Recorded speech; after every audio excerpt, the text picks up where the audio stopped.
What is going on, everybody? Thank you all so much for tuning into this live stream segment of mcsc. And of course, as always, I am your humble host, Niko House. Today, I'm here with a very special guest doing amazing things as usual. Tim Canova is back in the building, everybody. How are you doing, Tim?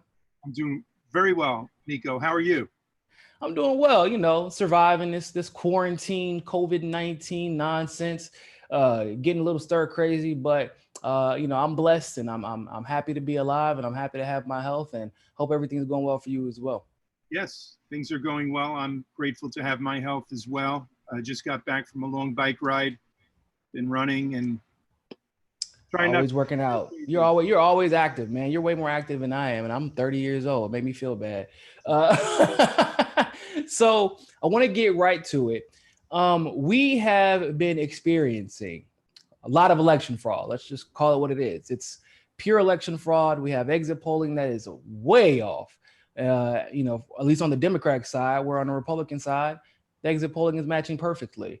We have states replacing their caucuses or their paper ballot systems, and they're replacing them with pure corporate-owned proprietary machines without paper ballot backups or without paper ballots at all. And this is the world we're in today. And it seems like none of our elected officials, except for maybe one or two, has called this out in a nonpartisan way. And yet this is something you've been talking about really since you've been running for office in general. Now you've put together an initiative to try and get Donald Trump in the White House to do something about this, to speak about it, to answer for it. Can you tell us a little bit about that initiative?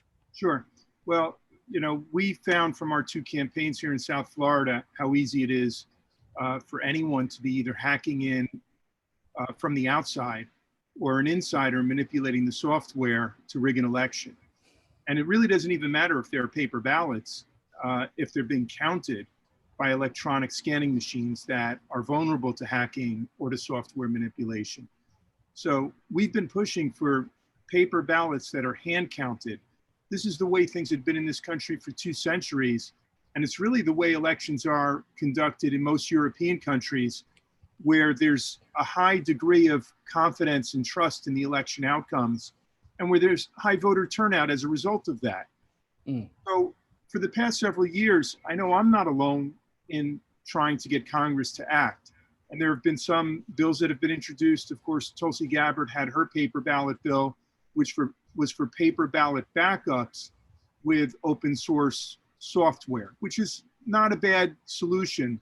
I would argue that having paper ballots as the backup is still not that good, because a lot of campaigns, if they find themselves on the losing end and they suspect there's been rigging, if the rigging was done, they're going to make sure that the losing candidate is not within that margin of error of 1 or 2%. So there's no publicly financed recount. So it's going to be left to a campaign to come up. Well, I think in Tulsi's bill's automatic audits. Well, for 100% of the ballots. Yeah, for Tulsi's for all federal legislation, for all federal elections, which obviously every election isn't federal, but right. This is just what this legislation says. It's not perfect, but for all federal elections, so for congressional elections like yours against Debbie Wasserman Schultz, it would be an automatic audit. And so you vote with a piece of paper, right? You fill out yourself, then you run it through an open source machine. But what the open source machine does is block and chain every single action that was done. And so if you try to erase everything, not only will we be able to see what you tried to erase, but we'll be able to see where it originated from, which gives us a bit of accountability if someone did try and rig it. So like you get a copy of your paper, the government gets a copy of your paper, and the open source machine logs it. So there's 3 checks in that system. That's great. And I was supportive of Tulsi's bill. I remember when she first introduced it, I was out there messaging for it. The problem, of course, is there's not much chance of anything getting through this Congress for all kinds of reasons. So we can throw up our hands and say, well, I guess we're not going to have paper ballots in the November election, or we can try to do something about it. And that's where our initiative is coming in right now. We've started a petition at the White House website, and some have said, well, why the White House website? In the past, we did a petition on change.org to try to stop the Sable Trail pipeline, and we got over 100,000 signatures pretty quickly. But what did that do? it accomplished nothing. That petition was directed towards our former senator, Bill Nelson, a Democrat, and he pretty much ignored it. All it did was help me build up a list of signers. This time, this petition is on the White House website, and for a couple of reasons. First, if it gets more than 100,000 signatures in the next 30 days, the White House is obligated to respond. So they can't ignore it. There's going to be some kind of White House statement or action. Secondly, we're asking the President of the United States, Donald Trump, to take action, to issue an executive order to require hand-counted paper ballots. I'm a law professor. It's my view, having studied much of the constitutional law and the statutes, that Trump has the authority to do this, both under the national emergency powers he has, inherent powers, authority delegated by Congress in over 130 statutes for national emergencies. And, well, is it a national emergency related to the COVID virus? One could argue that it is. I mean, the Democrats are saying they need absentee ballots because of the virus. But of course they are. Where'd the virus come from? You know, first we had to hear that it was all related to bats. Now even the Washington Post is questioning that narrative and saying it might have been a bioweapon. If it was a bioweapon, where did it come from? Who was behind it? There are a lot of countries claiming it was a bioweapon, actually. Even Israel's officials were saying, look, we're not saying it was launched on purpose, but we are saying that this looks a lot like a bioweapon that the United States has had in its midst for quite some time. Intentionally, it could have been launched accidentally. Well, we're worried about a different kind of virus, right? Not a COVID virus, but a virus that's put into the software, hacking. Now, whether it's China, Russia, or a dozen different foreign or domestic intelligence agencies or big tech companies, there's an awful lot of players out there that have the capability to hack into our elections. That's a national security problem. And the nation's election infrastructure was declared to be part of the nation's critical infrastructure under the jurisdiction of the Department of Homeland Security way back in January 2017. So Trump has ample authority to issue an executive order. Now, finally, I should mention that in 2018, Trump held a press conference in which he endorsed paper ballots as backups. He's since tweeted about it more than once, endorsing paper ballots. So why would he be for paper ballots? Well, he's got to worry, again, not just about foreign or domestic intelligence agencies, but perhaps even the DNC in certain jurisdictions, in certain states that the Democrats are quite powerful. You know, both parties are capable of rigging machines. I'm not saying it necessarily has to be the chief of the party, although I know we had a DNC chair who was capable of anything in the past. Yeah, I ran against her. Donald Trump has the ability to issue an executive order, perhaps the motivation to issue an executive order. And we, the people, have the capability of getting this to his desk if we get 100,000 signatures or more. And I think it also is a function of playing on Trump's ego, right? It's weird because that whole not me, us thing that people like to fall back on when they want to kind of bully people into supporting who they want to support. I feel like they don't realize the true power of that phrase, because there are people like Trump in Washington everywhere. But for Trump, he's shown that if the majority of the people want something, he will begin to move in that direction. You can look no further than yesterday when he put out a statement saying, you know what we should do? This would be a great idea to combat COVID-19. We should let everybody go get treated for free, right? And then we pay the hospitals through Medicare for the free coverage for those who don't have insurance. And then we'll make the coverage free at the point of contact. And I'm like, hold up, isn't there a name for that? No, it's just COVID-19 virus admission. But exactly, that's exactly what it is. Why? Because he's been hearing people complain that they're not getting the testing they need. They're not getting taken care of. They're not getting the other day, he called out Pence because he was kind of pussyfooting when he was asked directly, we not make insurance available again? Because, you know, the marketplace is closed. So even if you want insurance, you can't get it. So we kind of screwed at this point. But not even that, those insurance companies were covering it. So Pence gives some dance around answer. And then Trump says it's fine. Pence, he didn't even answer your question. That's crazy because that was really good. I was impressed by how he was not able to answer your question. But I'm gonna be honest with you. I think it's unfair. It seems really unfair that this many people can't get access to healthcare. It seems like if you have money, you can get it. If you don't, you can't get it. And that's something that I think we need to change. And I'm like, what? So he's thinking about expanding Medicare and Medicaid right now. Why? You think because he wants to? Because it's altruistic? No, but because enough people demanded it of him and are asking of him. And that's one thing that I think we need to start understanding on the left, is that the squeaky wheel gets the grease. Yeah. You know, Niko, I couldn't agree with you more. I grew up in New York, so Donald Trump was sort of a fixture, you know, in the media all the time when I was growing up. And way back then, he came across much more as a liberal Democrat living in Manhattan. And he's certainly changed his politics over the years, whether you want to call him a chameleon or flexible in his principles. You know, he's hard to pin down. And the paper ballot issue is such an important issue that I think it's really negligent if those who feel that the system is not working, that the system is so capable inherently of being rigged. And we've seen it in the primaries. I've seen it in my races here in South Florida. We've seen it in the Bernie Sanders 2016 campaign.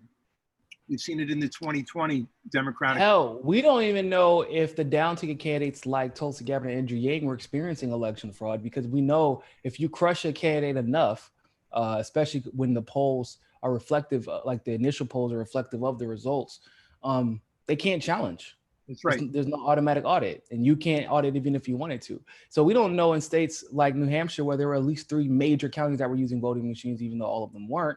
You could take votes, siphon them away from whoever, and give them to whoever you need to make it, and then make it. You can manipulate them however you want to make them look legitimate. In every area, by the way, where there was paper audits, hand counted paper audits in New Hampshire, Tulsi's got better. Andrew Yang did better. All the counties where there were only machines, and for whatever reason they weren't allowing audit, or the campaign didn't have enough money or time to put somebody there. For some reason, Tulsi, Yang, they both did worse. And so I think that we know what the explanation is for that. You know, the system we have now is very anti-science. You know, when you look at computational science, it's hard to explain a lot of election results. In my last election, the nation's leading experts in computational science said the results were mathematically impossible. That getting the same exact percentage in every demographic group, one of the experts said it would be like winning the lottery every day for a year. Whoa. Yeah, that's exactly what he said, Dr. David Bader, New Jersey Tech, one of the nation's leading computational scientists. You know, Democrats love to talk about how they're the party of science. We believe in science, and the Republicans are faith-based on everything. Well, when it comes to these elections, the Democrats, the establishment, and too many followers, even of Bernie Sanders, have been faith-based voters. They have faith in whatever the results, the official results are, that corrupt election officials basically, or establishment election officials report as official results, and that the mainstream media then reports, and we're supposed to take that on faith. And it's very dogmatic. Yes, and ignore the science. So we don't have a system that inspires faith and confidence. That's the problem. The elections are not transparent. They're not verifiable. All over Europe, voting electronic machines have been banned because of this. You see it at the DEF CON conferences. This is an annual hackers conference in Las Vegas. I think 3 years ago, an 11-year-old boy, it took him 15 minutes to hack into Florida's election system. And then at last year's DEF CON. I'm surprised it took him that long. Yeah, well, at last year's DEF CON, the experts put together 100 electronic voting machines that are currently being used all over this country. And I'll tell you, Niko, every single one got hacked into. 100 out of 100. So enough of the faith-based. We have to start doing something about it. And this petition is the way to go at this point. I'm not a big believer in petitions. I really think 99% of them are futile efforts.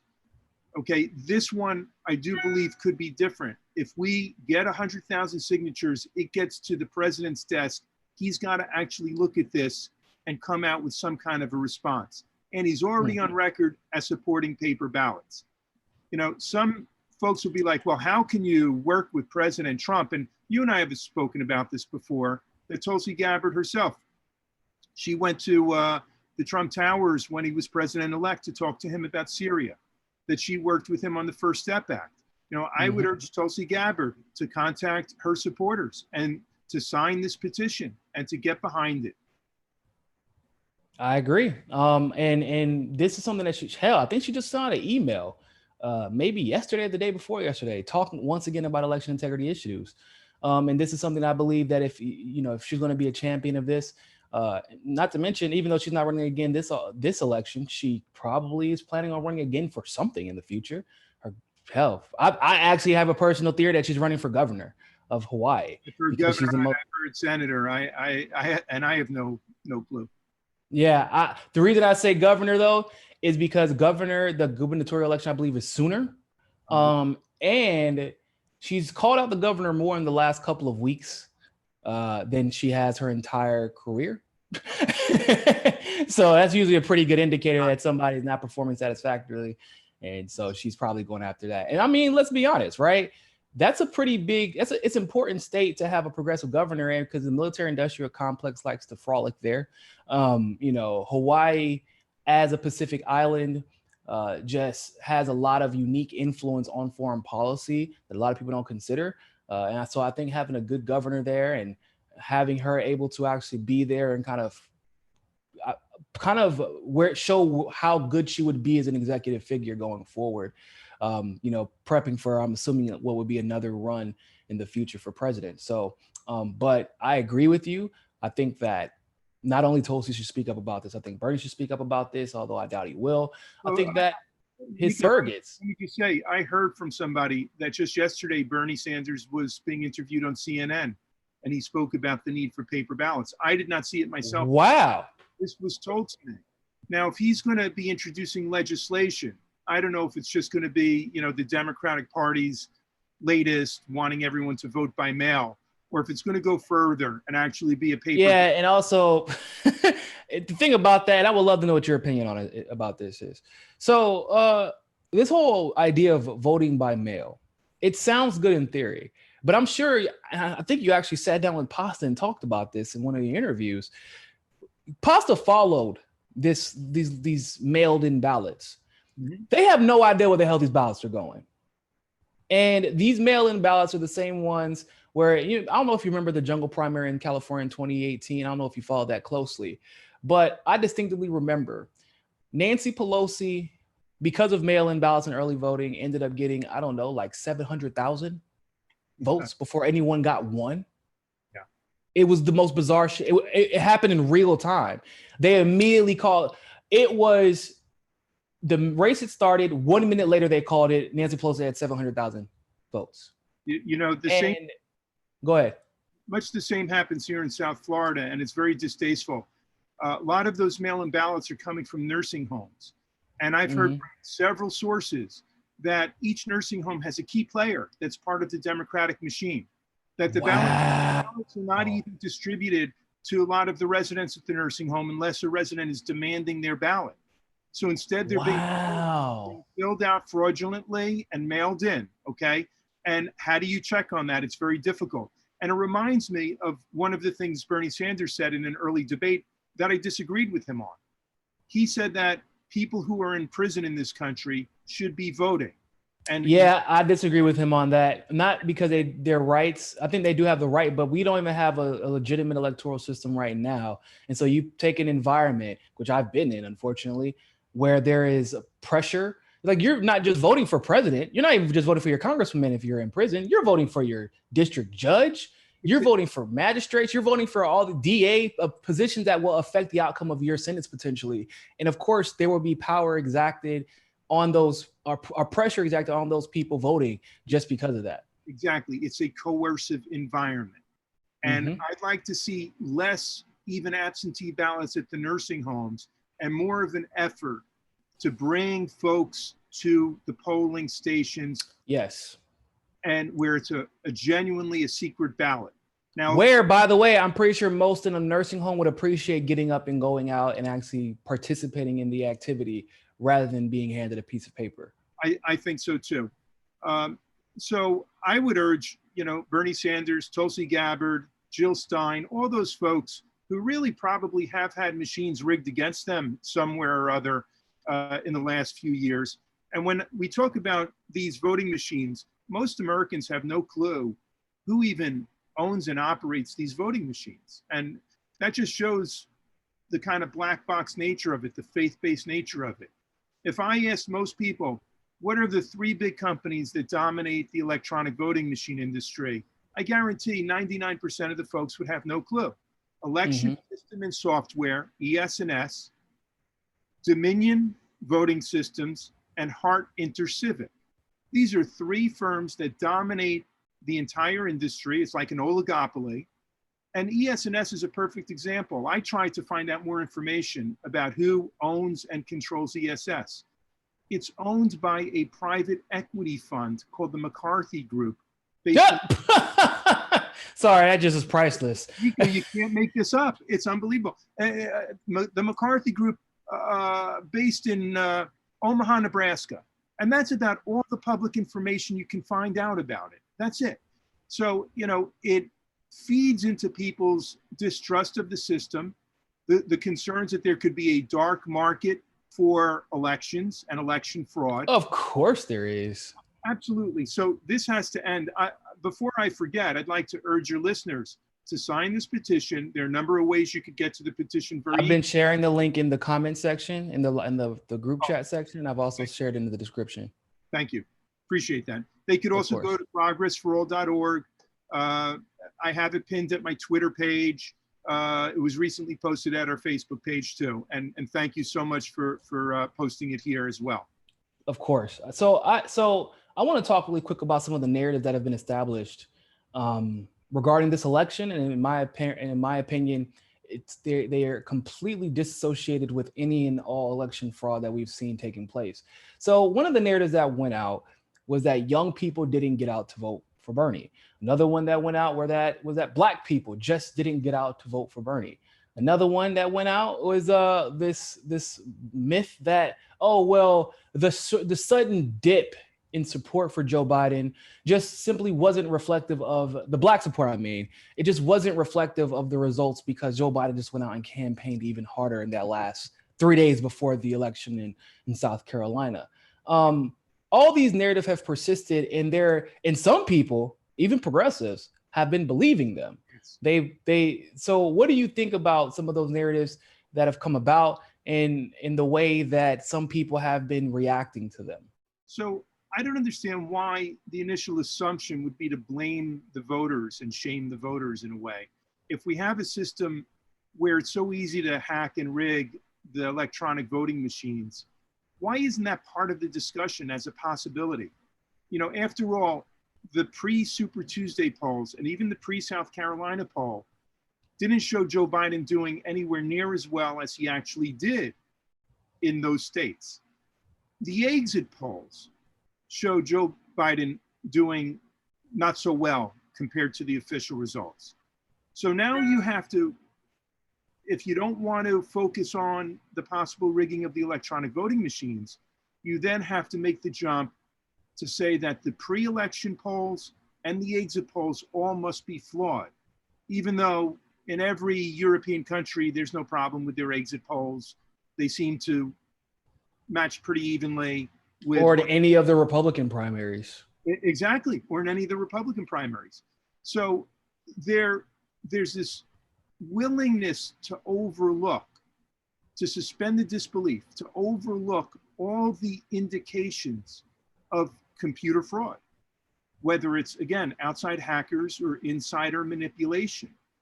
And if you're going to ignore that possibility, that hypothesis, then the only way to explain it is through all of these narratives, that the millennials were too lazy to get out to vote, that the endorsements of Clyburn and Klobuchar and Buttigieg, Clyburn, millions of people, like Clyburn's endorsement didn't even help Obama all that much. I think I want to say Obama lost South Carolina, didn't he? No, I think I honestly don't even remember. It's too long ago. He started out the Southern Firewall not doing well. I remember that. And but they basically, from my vantage point, it looks like they're telling us to ignore what history has taught us, and then not asking us to acknowledge this different result, relative to what. So like when Obama, for example, broke all the fundraising records, had these massive crowd turnouts, had massive support in pop culture and in the media, similar to what we see for Bernie. He won and even close. Bill Clinton during his primary, same thing. Al Gore, even during his primary, he had a lot of excitement behind him, and yet we fast forward to when Bernie went. And so not only do we see this rule of, okay, you have the volunteer support, you have the raw numbers, unique donations, all that good stuff, fundraising. That usually means victory, and it's not even close. And at the same time, Joe Biden couldn't fill up a high school gymnasium. And in many of those pre-Super Tuesday polls, Joe Biden was polling 3rd or 4th place in some of these. And miraculously, he won 10 out of 14 Super Tuesday states. So there's lots of reasons to be very skeptical of these election results. And yet, if Sanders is unwilling to challenge the results or even ask questions, even demand to see paper ballots or digital scanned images, and his campaign has been unwilling to do that, even though they raised $36 million in the month of February, they have the resources to do it. Oh, that was 46 million. 46 million. So, yeah. And they're refusing to go down that road and ask the simple questions. That means, what does that mean for citizens?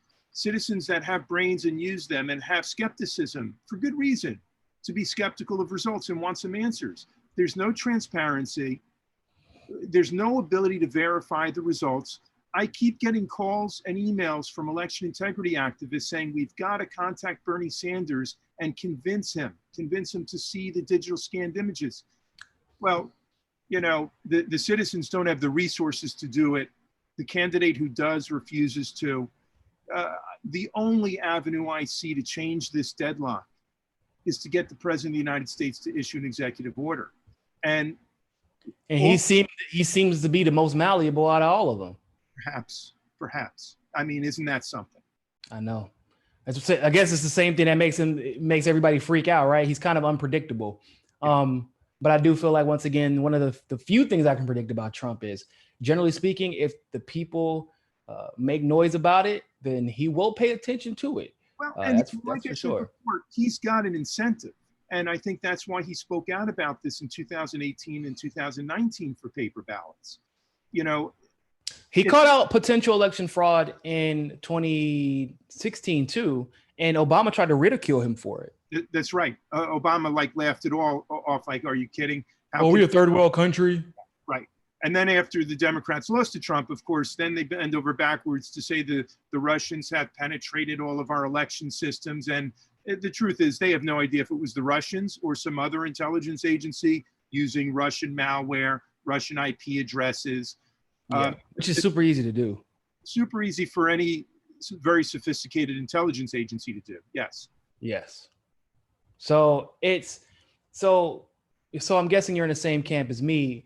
We can't really use any of those, I guess, excuses, really, because I feel like they're excuses for the establishment. People say, well, that would be an excuse for Bernie to call these things out. We don't want to look like he's making excuses. But I'm like, no, it's excuses for why this is the Democratic Party in their primary is the one event that doesn't perfectly match exit polls. Does anybody want to address that shit? Because I feel like that's a pretty important thing to address if it's going to determine the outcome of the free world, because that's basically where we're at right now, or at least that's where we were at.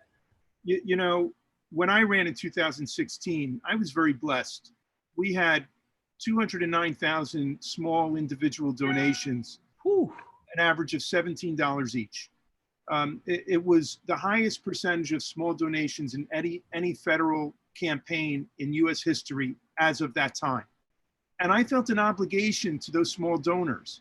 These are people who don't have a lot of disposable income. Many of them have trouble paying bills, but they could find it in their hearts to believe in this campaign and to send a check or to go online and to donate a little amount.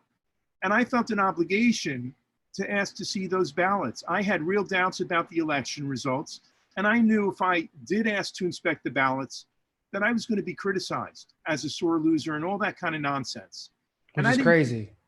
You know, at some point you need thick skin in this game, right? In the political arena. And if you can't put that thick skin on when it comes to something as important as verifying the votes on election day, then why are you even running for office?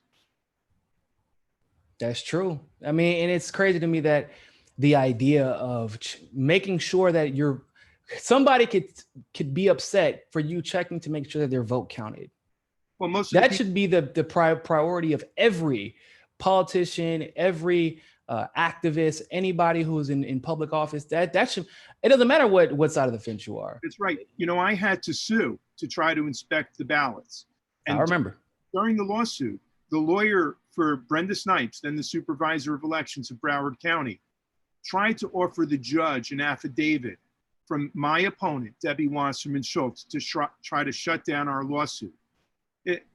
Debbie Wasserman Schultz, if she was the winner and it was a fair contest, she should have been saying, yes, let's inspect the ballots. What am I afraid of?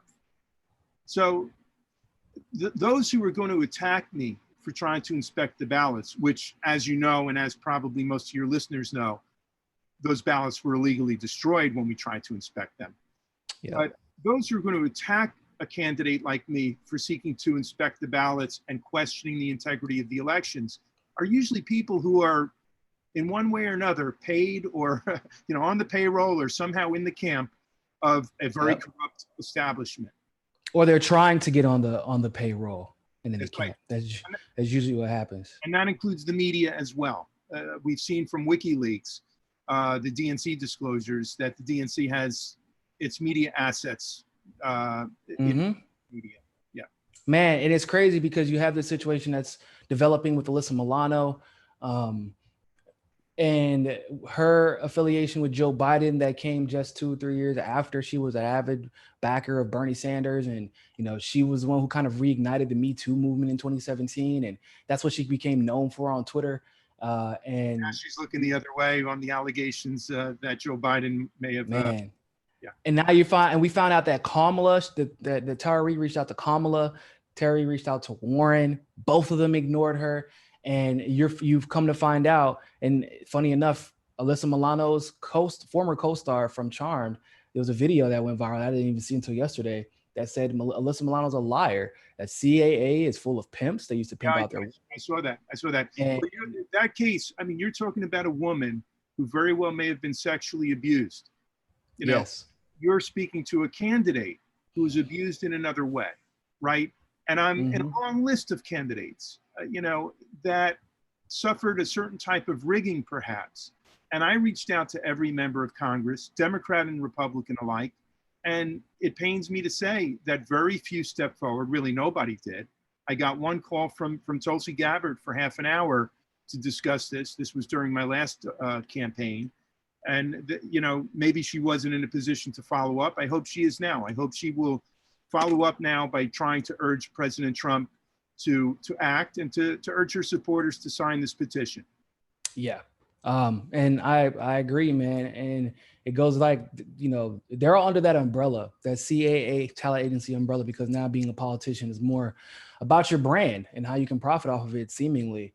It's frustrating to me because although I, have endorsed Bernie against Biden, at least while he's still in the race, it's still frustrating knowing that you have this much money at your disposal as a presidential candidate, that you have this much riding on your victory, that you have this big of a platform where people will believe. There are people I know that believe Russiagate for no other reason than Bernie Sanders believes it. Yeah, right. It's unfortunate because it's not reality, but that's the world we live in right now. People kind of believe, they edify these people and celebrate them as if they cannot make any mistakes. And that's kind of the following that Bernie has. And if it could be used to the advantage of the movement, then that's another thing, but it's not. The truth of the matter is, out of everybody involved in this movement, starting from 2016, I'm not talking about a lot of these newbies. I'm talking about the old heads in the movement, if you will. We've all sacrificed something since 2015 to stay the course. Whereas truth be told, Bernie has profited from this movement. Like, and I'm not talking about like, oh, he got 3 houses. I'm not talking about like the Republican smears. I'm talking about he's legitimate. He got a book deal. He's a millionaire now. Generations of his family will be set for the future just by having the last name Sanders, like, because that's the kind of impact he's had. He's been a rock star. And it's cool. I mean, I'm not saying that everything has to fall on his shoulders, but if you have the power to do something for a movement that you personally profited off of, don't you have, in my opinion, a moral obligation to do it? Like, if you have the power to push a message like this one for election integrity. It's well said. You know, I'm a law professor. I've been teaching at law schools for 20 years. I'm a tenured law professor, and I'm very grateful for the position I have and for what it's allowed me to do over the years. I never thought I was going to run for a political office. And what motivated me to do so was that Senator Sanders was calling for a political revolution. And he was calling for ordinary folks to do things outside of their comfort zones, whether it was knocking on doors or running for office. And I found myself in Wasserman Schultz's district. I thought she needed to be primaried. I sacrificed a lot. I spent most of my life savings on my campaigns against Wasserman Schultz. And yes, I do think Bernie Sanders, you know, for somebody who is saying he leads a movement, well, what is that movement exactly? You know, he calls himself a social democrat. Is it a movement for socialism? Is it a movement for democracy? You know, it's very easy to call for Medicare for all and Green New Deals. It's never going to happen if we don't have a democracy. If Bernie Sanders wants to go down in history as leading a democracy movement, paper ballots is the only way to get there. The only way. And I would even make an argument, you know, one of the reasons that people always ask why I decided to endorse Tulsi over Bernie. And it's because, and I still maintain this, well, I mean, most of people would make the argument for Bernie merely because they believe he has the best chance of winning so that they can get whatever they want out of his administration. But at the end of the day, you put Tulsi and Bernie in the same race right now, and they have the exact same chance of winning unless election integrity is taken care of. And so I'm going to lean towards a person who's going to address that structural issue. And that's what Tulsi did. Tulsi was saying, like, she was like, oh, we can want what we want. I can want an end to regime change wars, but none of that happens without election integrity. That's right. And that's something that, like, I wish in that instance that Tulsi and Bernie were kind of reversed in their positions, right? In other words, I wish Tulsi was the one in charge of the movement at that moment instead of Bernie, because I know what Tulsi would have done. She did a lot with the movement that she had. So, like, imagine if she had 1 million volunteers and 1 million donors, and, you know, things like that. Election integrity would be on the forefront of the conversation. And if she happened to fight and become the nominee, that's something that her and Trump would probably meet across the aisle on and agree that there needs to be some reform. And then that conversation gets elevated even further into our discourse. And that's one thing that I just wish that Bernie would have used his movement. Like, that would have been a lasting impact. And now I don't know, outside of being trendy, I'm not sure the lasting impact he'll be able to have now, because I feel like he's operating from a point, he's not operating from a position of power anymore, in my opinion. Let's hope we can appeal to Bernie Sanders and to Tulsi Gabbard and to Jill Stein and many other leaders to step up right now and to call on President Trump to exercise some leadership. And a lot of this is in our hands over the next few weeks. We only have a few weeks to get 100,000 signatures.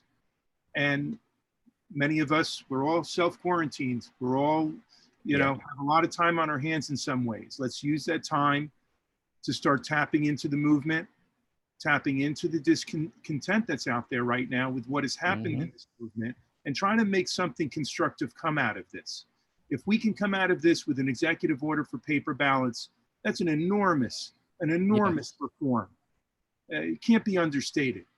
You can't, because you're changing the outcome potentially of the next election if you get paper ballots right now.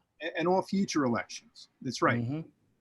Did I say it can't be understated? I meant it can't be overstated. Excuse me. It can't be overstated. Yes. Shouldn't be understated. Can't be overstated. There you go. All right, man. So I appreciate you coming on. Before we go, once again, tell everybody where they can find you. And then, you know, I'm going to repost. I posted the link to the petition once again in the the comment section, but I'll post it again, and it's already in the description too. But yeah, just let everybody know where they can find you and what you got coming next. Yeah, folks can go to progressforall.org, and they can go to Twitter. You know, I'm a verified Twitter, Tim_Canova, I think it is. Yeah, I can't remember. And we have a big Facebook page. So, you know, the petition is available at all of those platforms. A lot of folks ask if I'm going to be running again. We're still not at the deadline for filing to be on the ballot. It would make it a lot easier to run again, whether it's this year or some other year, for me and for anyone else, if we have paper ballots. So let's keep our eyes on the prize. This is the most important thing. Folks can talk about voter suppression all they want, but as long as the actual vote count can be flipped, you know, through computer software manipulation, we don't really have the right to vote in this country in any meaningful way. Who was it? They say Stalin was the one who said, it's not who votes that counts, it's who counts the vote. Well, yes, those votes are being counted by very shadowy corporate entities that are accountable to no one. We have to take that back. This petition is the first step in doing so. Oh, by the way, the McCarthy group, their communications, their business communications like group. So basically they work on campaigns, they help people do branding. So I'm sure that's perfectly reasonable for them to be in charge. No conflict of interest there. Yeah, right. Like, hey, we're also for hire in case you want to use our voting machines and actually have the results swing in your favor. That's what the fundraising is really about. People don't know. It's really about being able to pay people off for the voting machine results. That's what it really comes down to. So other than that, people, thanks for coming on. Tim, I appreciate you all sticking around. Later on, we'll be having Kim Iverson talk about her research for the COVID-19, amongst some other things, like her opinion on what's happened this election. Other than that, always remember, more than anything else, people, find your balance. Peace.